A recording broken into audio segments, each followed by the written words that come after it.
Hello, developers out there. Welcome to part two of the clip. Integrate paystack into your project within 30 minutes using JavaScript. I think I uploaded this video over a year now, and I made some promises of which I failed to fulfill. So I'm very, very sorry for my inability to fulfill those promises. I think I forgot that I actually made some promises in this video, and based on requests, especially from David here. So that has been requested that I made a video, the second part of the video. So this has been our conversation for like 7 days now, and I promised him that I'm going to make the video and upload it. So I think this is the right time now, since I promised him that we make this video. So I just think I should now make the video and upload it.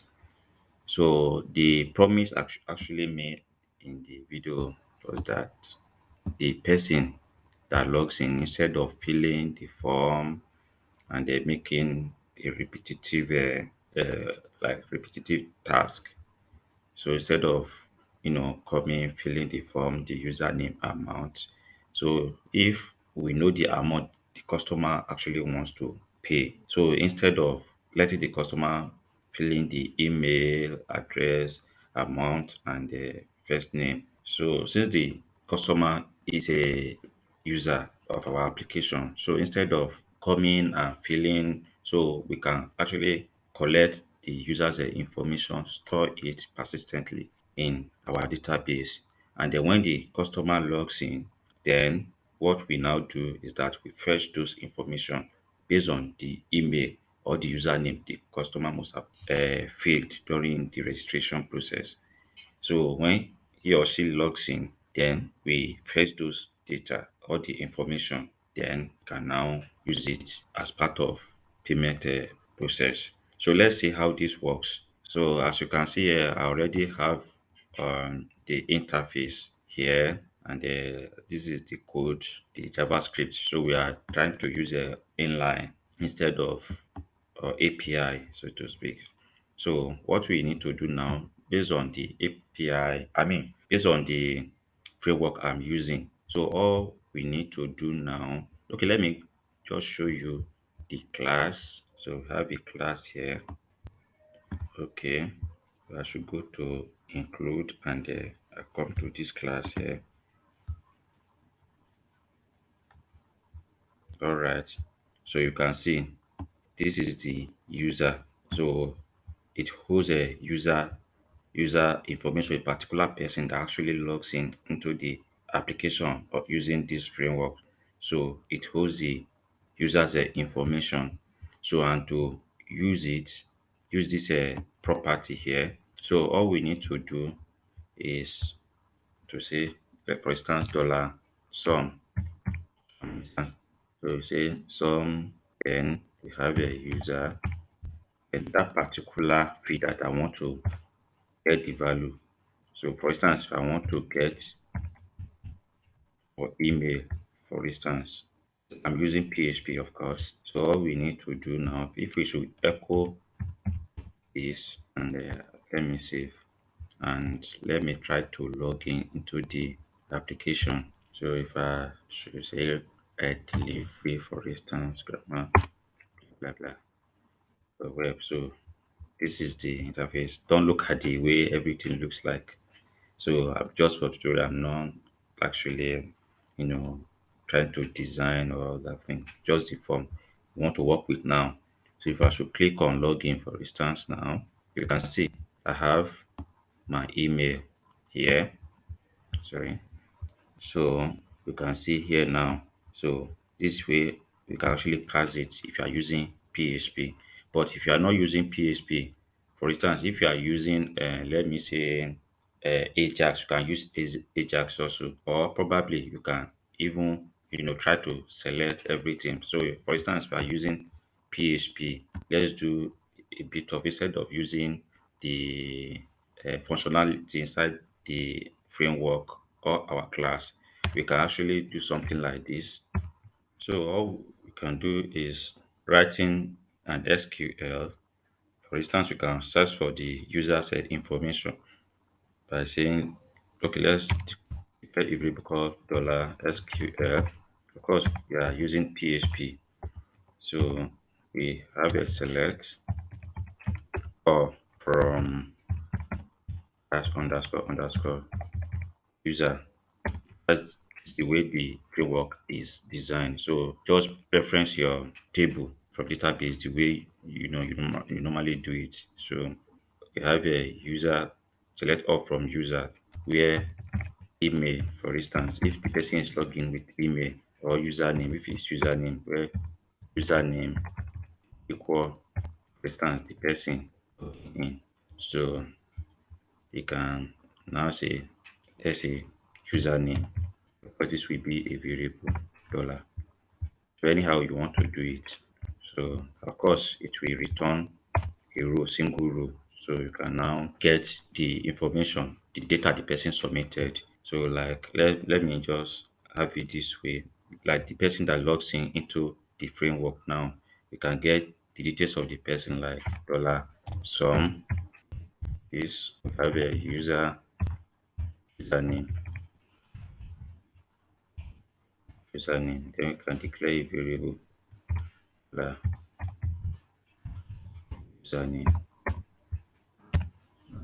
So what we have here, if I should copy it and I will paste it here. So since the person we are expecting just a single row, so I can now say dollar $res equal dollar some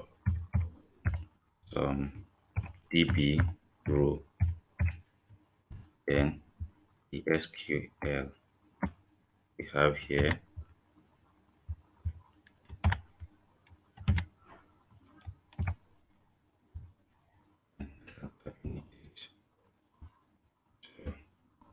Whatever I want to get here, for instance, if I want to get the username, so I can just have this first, then the name of the field that I want to get. This is user name, for instance. So if I should just go to the class and look for this function, for instance, and say dp row. So this is the function. So you can see the method here now that I'm trying to call here. So this is the functionality. So this is how everything is being defined inside the class. So now if I should just try to refresh once again, so we are still having the email. Okay, I don't think we never save. All right.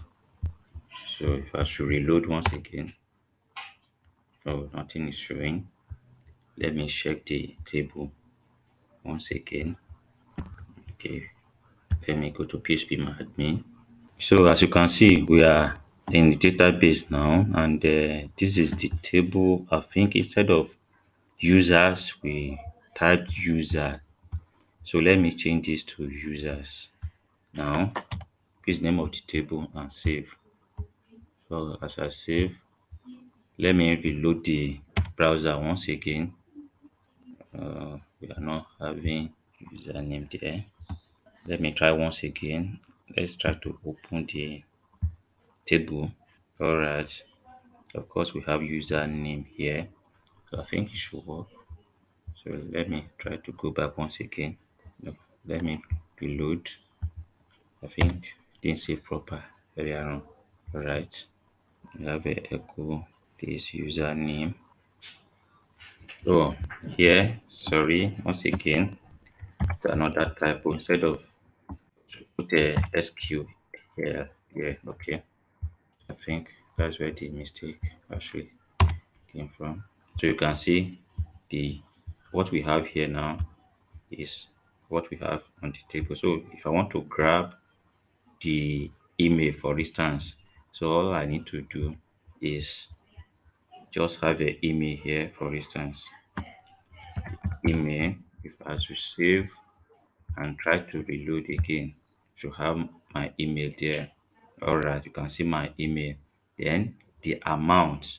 So I don't know how you want to do it. Is it coming from database or is something static? So that should be what you have to decide as a developer. So, but let's just have something static there. Let me just have, for instance, um, let me just have value here.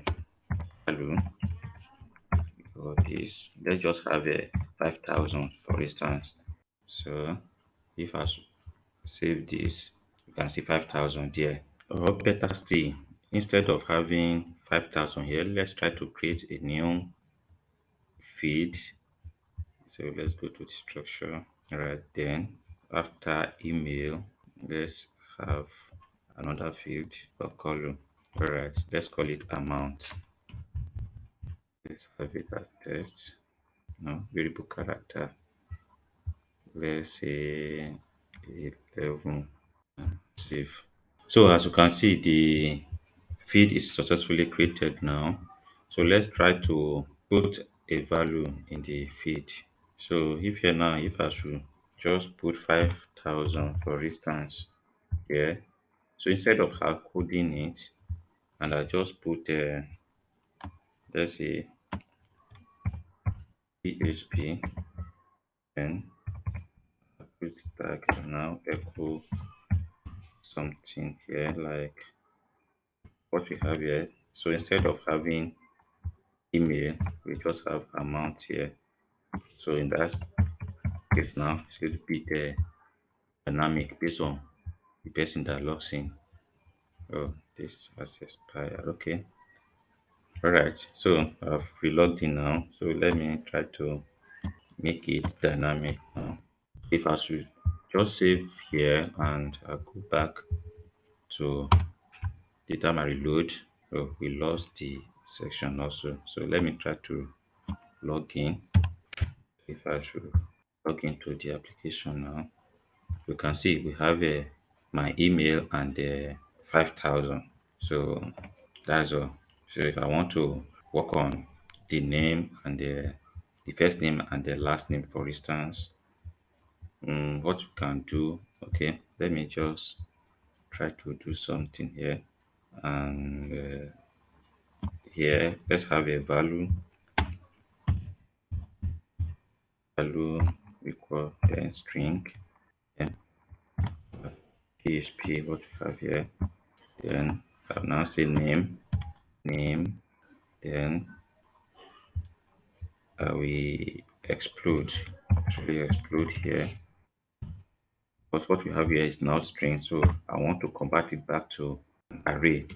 So as we have it, then the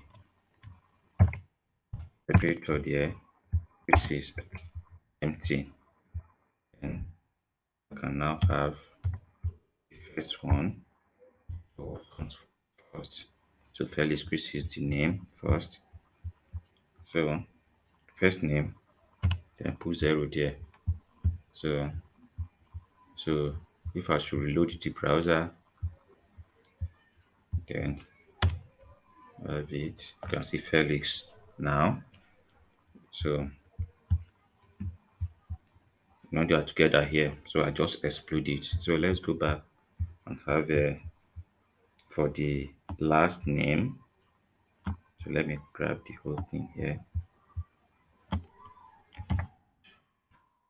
and put it right here. So here we just have one, which will give us the name. So I mean the surname or last name, you can see. So everything now works. So we have the data. So the user doesn't have to enter anything. So everything now is dynamic. So another person, if another person should log in, so they have their data ready and the amount they want to pay.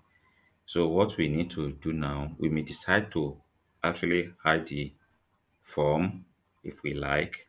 So or probably disable the form. What I think we can do now, let me just hide the form. For instance, we can hide the form.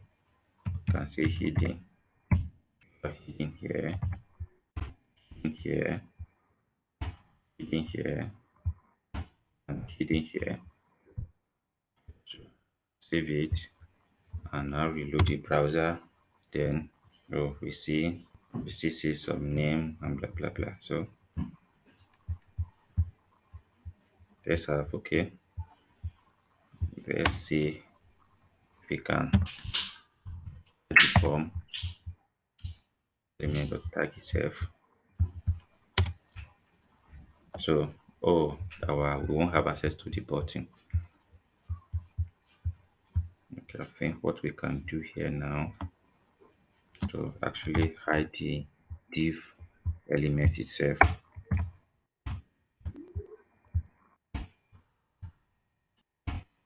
So hide the div element itself.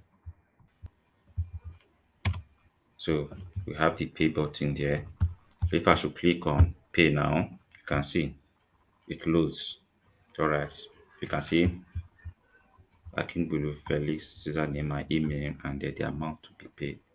So if I should click, enter my card details and click on pay button, successful. So that's just it. But what if we want to use a, let's say, jQuery, probably we want to fetch it from the backend. Let's try to achieve that in the next clip. If you are new to the channel and you like the content I'm creating, please don't forget to subscribe to this channel, like and share the video. Thank you so much for watching. See you in the next video.